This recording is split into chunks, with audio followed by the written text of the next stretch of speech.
Hey, good evening, everyone. This is Assistant Coach Phatyl with the Attacks Gym. Njia Uhuru Kipora. Njia Uhuru is a Swahili term that means the way of sweet freedom.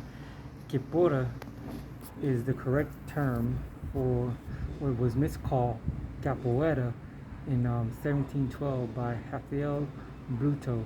Today this video is going to be talking about a plant that I've had here for a while, but I've been neglecting, and now that I'm going to be using it myself, and I'm going to be taking it with some tea alongside of my training, and I'll show you that in another video.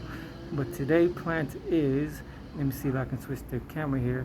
It's called Vida, Siempre Vida. For those of y'all who never seen the plant before, this is the Siempre Vida. It's kind of like a succulent in a sense. It also can grow bell-shaped type flowers. In fact, that's why I moved it. That's why you see a little bit of distress. I had it more in a shady area, but based on the research I've been doing, it likes a lot of sun and a lot of water, and that can help it produce the flower that I'm hoping to get, and I'm sure I will get.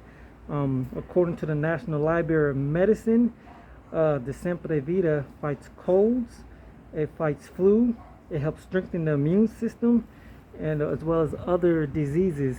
It's also good for gastrointestinal problems, and if you have things like bloody diarrhea in your bloody diarrhea.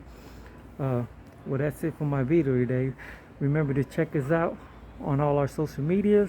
Follow us on LinkedIn, Facebook, Twitter, Instagram. Check out all our stuff, please.